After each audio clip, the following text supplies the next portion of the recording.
अस्सलामुअलैकुम वरहमतुल्लाह। मेरा नाम सैयद अली रज़ा ज़ैदी है और आज हम लोग एक नई वीडियो के साथ मौजूद हैं।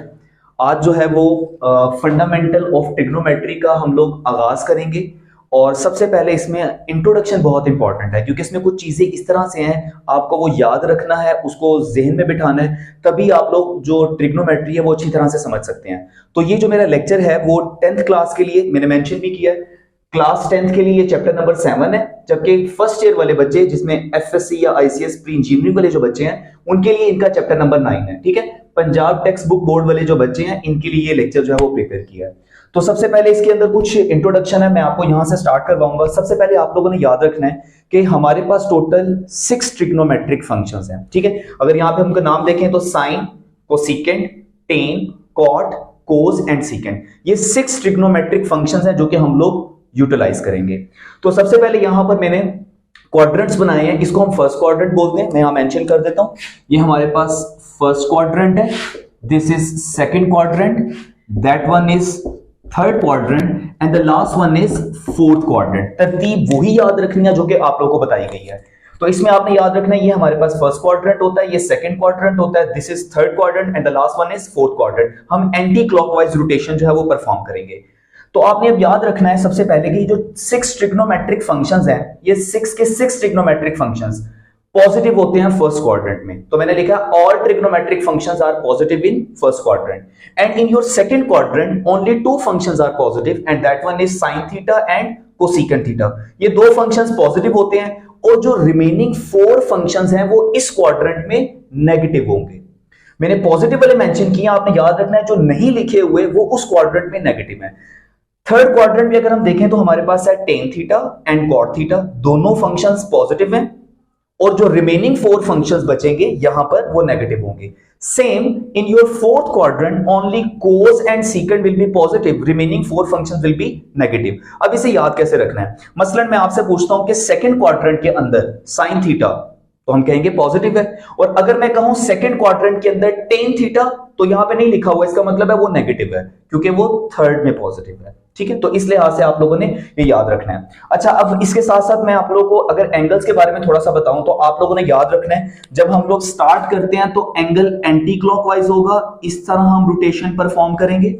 और इसमें याद रखना है आप लोगों ने कि अगर आप नोटिस करें तो ये हॉरिजॉन्टल लाइन और ये वर्टिकल लाइन, और आपने पढ़ा हुआ है जब 2 लाइंस एक हॉरिजॉन्टल एक वर्टिकल हो तो एंगल उनके दरमियान 90 डिग्री का होगा। यानी कि अगर एंगल मैं यहां से स्टार्ट करता हूं और इसको मैं रोटेट करवाता हूं तो जब मैं इस पॉइंट पर पहुंचूंगा, इस पॉइंट पर, तो हमारा एंगल कितना बन गया होगा 90 डिग्री। सेम इसी तरीके से अगर आप देखें जैसे ये 2 लाइंस परपेंडिकुलर हैं तो एंगल यहां 90 है, ये 2 लाइंस भी तो परपेंडिकुलर है तो इसका मतलब है इनके दरमियान भी एंगल 90 होगा। लेकिन अगर मैं टोटल करूं, मतलब यहां से मैं परफॉर्म करूं और मूव करके यहां तक हाफ सर्कल कंप्लीट करता हूं तो हमारे पास एंगल कितना बनेगा 180। अगेन ये 2 लाइंस भी परपेंडिकुलर हैं तो इनके दरमियान भी 90, 180 में 90 और ऐड करेंगे तो 270 हो जाएगा। अगेन ये भी दोनों परपेंडिकुलर हैं तो इसमें भी 270 में 90 ऐड करेंगे तो वो 360 हो जाएगा। और आपको पता है ये हमारा एक सर्कल कंप्लीट होगा, और ये आप लोगों ने जूनियर क्लासेस में कई मर्तबा पढ़ा हुआ है कि एक टोटल सर्कल के अंदर टोटल कितना डिग्री होता है 360 डिग्री होता है। उसके बाद ये आपने याद रखना, ये जो मैंने आप लोगों को एंगल्स बताए हैं ये डिग्री के अंदर बताए हैं। अब आप लोगों ने रेडियंस में भी याद रखना है। रेडियन के लिए पहचान ये याद रखनी है कि रेडियन के अंदर आपको पाई नजर आ रहा होगा। अब यहां पर देखें, सिर्फ एक वैल्यू ये याद रखें कि 180 डिग्री पाई के इक्वल होता है।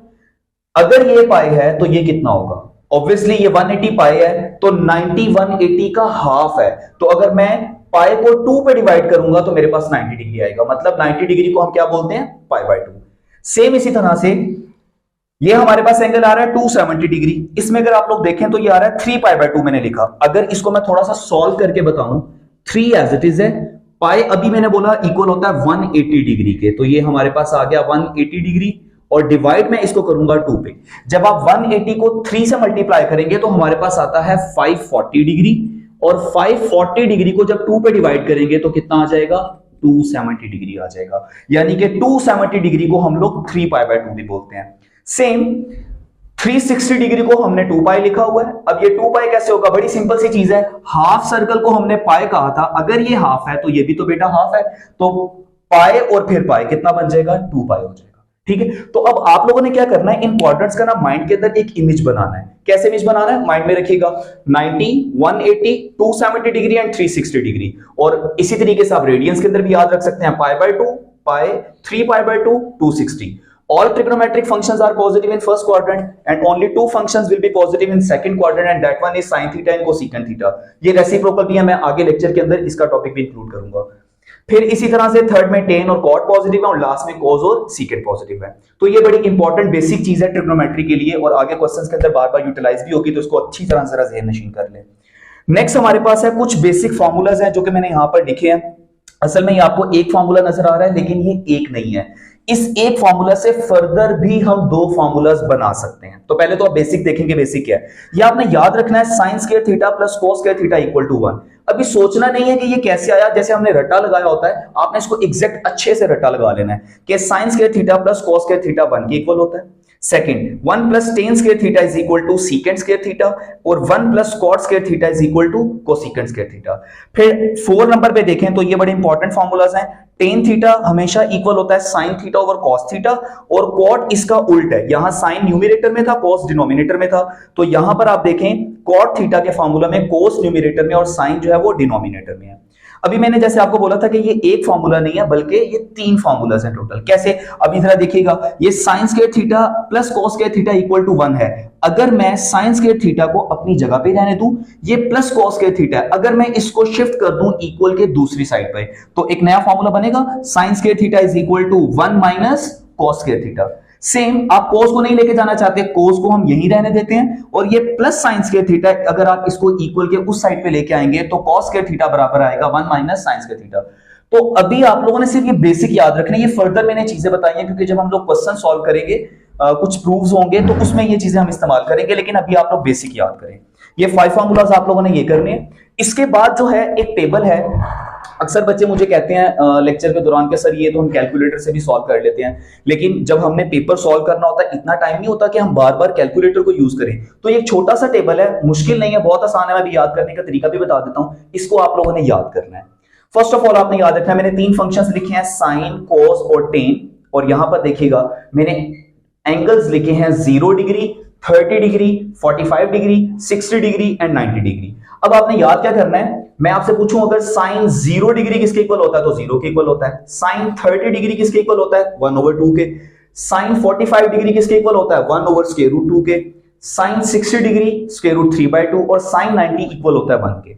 अब आपने साइन को लेफ्ट टू राइट याद अगर कर लें तो कॉस उसके उल्ट है। कैसे, जो साइन में 0 की वैल्यू है वो कॉस में 90 की वैल्यू है, जो साइन में 30 की वैल्यू है वो कॉस में 60 की वैल्यू 1/2 आप देख रहे हैं सेम है, और साइन 45 डिग्री और कोस 45 डिग्री, मतलब 45 डिग्री पे दोनों वैल्यू सेम होती हैं।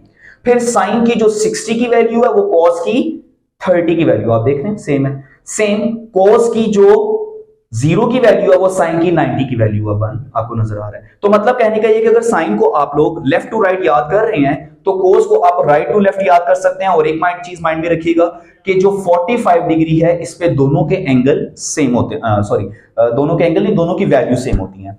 नेक्स्ट अगर हम लोग देखें तो हमारे पास आ जाता है टेन थीटा, टेन 0 जो है वो 0 के इक्वल होता है, टेन 30 1/√3 के इक्वल होता है, टेन 45 1 के इक्वल होता है, टेन 60 √3 और टेन 90 इंफिनिटी अनडिफाइंड वैल्यू है। अब इसमें टेन में मैं बच्चों को कहता हूं कि ये मैं जरा सर्कल कर रहा हूं, इस वैल्यू को अगर आप अच्छे से याद कर लेते हैं ना तो आपको मुझे उम्मीद है कि ये वाली वैल्यूज भी याद हो जाएंगी। कैसे, देखिए साइन टेन का तो याद कर सकते हैं ना 0 1 0 से, और अगर आप टेन को देखें तो आपने फर्स्ट ये वैल्यू याद रखनी है, क्योंकि अगर आप नोटिस करें तो आपको पता चलेगा नेक्स्ट कॉलम के अंदर पहले न्यूमरेटर आ जाएगा और फिर नीचे वाले कॉलम में नेक्स्ट कॉलम के अंदर डिनोमिनेटर वाली वैल्यू आ जाएगी। और टेन 90 डिग्री सबसे ही डिफरेंट है, अनडिफाइंड वैल्यू है ये, ठीक है। तो ये टेबल आप लोगों ने याद रखने, वैसे ये आगे 180 270 360 के लिए भी है, लेकिन एटलीस्ट इतना बेसिक आप लोगों को याद होनी चाहिए। जब हम फर्दर लेक्चर्स पढ़ेंगे तो उसके अंदर हम उनको भी इंक्लूड कर लेंगे। इसके बाद बड़ी इंपॉर्टेंट चीज है, ये मैंने लिखा हुआ है साइन थीटा बराबर होता है perpendicular over hypotenuse, cos theta बराबर होता है बेस ओवर हाइपोटेन्यूज और टेन थीटा बराबर होता है परपेंडिकुलर ओवर बेस। और ये आपने ट्राइंगल पढ़ी हुई है, ट्राइंगल के अंदर आप लोगों ने याद रखना है ये परपेंडिकुलर है, ये बेस है, ये हाइपोटेन्यूज है, और यहां एंगल आपको नजर आ रहा है कितना 90 डिग्री का ये एंगल है। अच्छा, अब ये वैल्यूज जो है ना, वो बच्चे अक्सर कहते हैं कि सर कंफ्यूज हो जाते हैं, पता नहीं चलता कि हमारे पास कौन सी वैल्यू है। तो इसके लिए अक्सर टीचर जो है वो एक हल भी बताते हैं, आप लोग एक याद रख सकते हो। इसका first word, some people have curly brown hair through proper brushing. ठीक है, ये आप लोग याद रखिएगा, some people have curly brown hair through proper brushing. तो इस तरीके से ये जुमला सा बनता है, इसको अगर आप लोग याद कर लें तो मेरे ख्याल से आप लोग को ये फॉर्मूलाज भी याद हो जाएंगे। लास्ट में जो हमारे पास यहाँ पे जो चीज लिखी हुई है वो मैंने एक बड़ी इंपॉर्टेंट चीज लिखी है, उसमें आपने याद क्या रखना है, याद आप लोगों ने ये रखना है कि हमारे पास सिर्फ दो ट्रिग्नोमेट्रिक फंक्शंस ऐसे हैं जिनके आगे एंगल में अगर माइनस आ जाए तो प्लस में चेंज हो जाता है। और वो फंक्शन कौन से हैं? एक है कॉस और दूसरा है सीकेंट। मतलब कहने का क्या है, देखिए साइन के आगे एंगल में अगर माइनस आ जाए वो माइनस पहले आ जाता है, कोसीकेंट के आगे एंगल में माइनस आ जाए वो भी पहले आ जाता है, टेन के आगे एंगल में माइनस आ जाए वो भी हम उसको पहले लिख सकते हैं, कॉट में भी सेम यही काम होगा। लेकिन सिर्फ दो ट्रिग्नोमेट्रिक फंक्शंस बच्चों आप लोगों ने याद रखना है ऐसे हैं कि जिनके आगे एंगल में अगर माइनस आ जाए तो वो प्लस में चेंज हो जाता है। और वो फंक्शंस कौन से? अच्छे से ज़हन नशीन कर लें, एक होता है कॉस और दूसरा होता है हमारे पास सीकेंट। तो कॉस माइनस थीटा किसके इक्वल होगा? प्लस कॉस थीटा के, और सीकेंट माइनस थीटा जो है ये भी प्लस सीकेंट थीटा के इक्वल होगा। लास्ट स्लाइड के अंदर मैंने आप लोगों को ट्राइंगल्स के बारे में बता रहा था, तो ये स्टेटमेंट मैंने लिख दी है, आप इसको याद कर लें। Some people have curly brown hair through proper brushing. ठीक है, ये चीज मैंने आप लोगों को यहाँ पे लिख के बता दी है। अच्छा, एक इंपॉर्टेंट नोट इस चैप्टर के हवाले से, एक और एमसीक्यूज के अंदर बहुत ज्यादा चीज पूछी जाती है और वो ये है कि 1 डिग्री जो है आपने याद रखना है, ये इक्वल होता है 0.0175 के। ये वैल्यू आपने याद करनी है, इसका प्रूफ भी हम एक्सरसाइज में करेंगे, लेकिन अभी आप इसकी वैल्यू को याद रखिएगा। सेम 1 रेडियन याद रखना है, ये किसके इक्वल होता है? 57.296 डिग्री के। ये दो एमसीक्यूज हैं, पेपर के अंदर अक्सर पूछे जाते हैं, मैट्रिक इंटर दोनों लेवल पर, तो मैंने लिख दिया, इसको नोट के अंदर लिखा मैंने ताकि आप इसको अच्छी तरह से याद कर लें। नेक्स्ट जो है वो हमारे पास कुछ रेसिप्रोकल्स हैं। रेसिप्रोकल्स मतलब उल्ट। अब आप लोगों ने याद रखना है कि जो मैंने पहले फॉर्मूलाज लिखवाए हैं उनको दिमाग के एक अलग खाने में रखना है, और ये जो हमारे पास रेसिप्रोकल है इनको अलग रखना है। रीजन इसकी ये बता रहा हूं मैं, क्योंकि यहां पे साइन का रिलेशन है कोसिकेंट के साथ, मतलब साइन और कोसिकेंट एक दूसरे के उल्ट है, रेसिप्रोकल है। और अगर आप लास्ट स्लाइड वाले फॉर्मूलाज में देखें तो वहां पर sine square theta plus cos square theta equal to 1 है। तो इस वजह से बच्चे अक्सर कंफ्यूज हो जाते हैं, लेकिन इसको याद करने के लिए आपने याद रखना है कि ये रेसिप्रोकल्स को जरा अलग दिमाग में रखें और वो जो फॉर्मूला से उनको अलग दिमाग में रखना है। अब देखिएगा, साइन थीटा जो है वो रेसिप्रोकल है कोसिकेंट थीटा का, तो ऑब्वियस सी बात है कोसिकेंट थीटा किसका उल्टा होगा? साइन थीटा का। मैंने दोनों लिख दिए हैं, वैसे आप ये तीन ही याद करें क्योंकि ये याद होगा तो ये ऑटोमेटिकली याद हो जाएंगे। सेम कॉस रेसिप्रोकल होता है सीकेंट का, तो सीकेंट रेसिप्रोकल होगा कॉस का। सेम टेन थीटा इक्वल है 1 ओवर कॉट थीटा, आप ऐसे भी पढ़ सकते हैं, आप इसको पढ़ सकते हो कि टेन का रेसिप्रोकल है कॉट थीटा और कॉट थीटा का रेसिप्रोकल होगा टेन थीटा। तो आप ये तीन याद कर लें, ये मुझे उम्मीद है इनके साथ ही आपको याद हो जाएंगे। नेक्स्ट जो है वो एक और इंपॉर्टेंट चीज जो कि यहां पे आपको एक्सप्लेन करने लगा हूं, ये साइन जो है वो लेस देन का है और ये साइन ग्रेटर देन का। अक्सर बच्चे कंफ्यूज रहते हैं, तो मैं बच्चों को इस तरह से बताता हूं कि आप अपने हाथ से याद रखें। अगर आप देखें मेरी ये लेफ्ट हैंड में देखें, ये एक स्लाइड बन रही है, आप देख रहे हैं, और ये देखिएगा, अब देखें ये मेरे लेफ्ट हैंड से बन रहा है, तो इसका मतलब है ये लेस का साइन है, और अगर मैं राइट से बनाऊं तो ये ग्रेटर का साइन है। मतलब माइंड से रखें, आप कभी भी ये आपके पेपर आपके सामने आए तो आपने अपने हाथ से इसको याद रखना है। अगर लेफ्ट से आ रहा है तो मतलब वो लेस देन का साइन है, और अगर राइट से बन रहा है तो वो ग्रेटर देन का साइन है। अब एक चीज देखिएगा, मैंने यहां पे लिखा है साइन थीटा लेस देन 0। अगर कोई चीज 0 से लेस हो तो क्या होता है? वो नेगेटिव होती है। तो इसका मतलब है कि यहां पर साइन थीटा जो है वो नेगेटिव है, और साइन थीटा ग्रेटर देन 0, तो कोई चीज अगर 0 से ग्रेटर हो तो वो आपके पास पॉजिटिव होती है। इसको मैं थोड़ा सा एक्सप्लेन कर देता हूं। ये हमें पता है कि हमारे पास नंबर लाइन है, इस नंबर लाइन में यहां पर हमारे पास मौजूद है 0, और इससे अगर हम राइट मूव करें तो वैल्यूज इंक्रीज होती हैं 1 2, और इससे अगर हम पीछे की तरफ आ जाएं तो वैल्यूज कम होगी -1 -2। तो ये 0 एक ऐसा पॉइंट है जिससे अगर आप आगे वाली वैल्यूज को देखें, नेक्स्ट वैल्यूज को देखें तो वैल्यूज पॉजिटिव हैं, और 0 से अगर आप दूसरी साइड पे वैल्यू देखिए तो वो नेगेटिव है। तो कोई भी चीज जब 0 से, मतलब 0 में किसी भी चीज को हम ऐड करते हैं ना, तो फिर हमारे पास पॉजिटिव नंबर्स आते हैं, और अगर जीरो में से किसी चीज को हम माइनस कर देते हैं तो फिर हमारे पास नेगेटिव नंबर्स आते हैं। तो बस आपने याद रखना है कि अगर यहां पर लिखा हो sine theta less than zero मतलब negative, sine theta greater than zero मतलब पॉजिटिव। नेक्स्ट एक और फॉर्मूला जो है वो इस्तेमाल होगा 10th क्लास के बच्चों के लिए, वो है theta equals to L over R. यहां पर जो है थीटा मैंने मेंशन किया एंगल है जो सर्कल के सेंटर पे बन रहा होगा, आर जो है वो हमारे पास रेडियस है, जो भी सर्कल होगा उस सर्कल का रेडियस, और एल जो है ये हमारे पास है आर्क लेंथ, यहां से लेकर यहां तक ये हमारे पास आती है आर्क लेंथ, इसको एल से मेंशन करते हैं। तो क्वेश्चन जो आएंगे उसमें हमारे पास कोई भी दो वैल्यूज गिवन होंगी, थर्ड वैल्यू कैलकुलेट करना होगी। तो फॉर्मूले को मॉडिफाई कर सकते हैं, मतलब अगर थीटा निकालना है तो एल और आर दिया होगा, और अगर एल कैलकुलेट करना है तो आर और थीटा गिवन होंगे, तो मॉडिफाई कर सकते हैं, आर डिवाइड और इधर आके मल्टीप्लाई हो जाएगा। तो इसको अपनी गिवन सिचुएशन के मुताबिक हम लोग चेंज कर सकते हैं। तो ये फॉर्मूला याद रखना है, theta equals to L over are.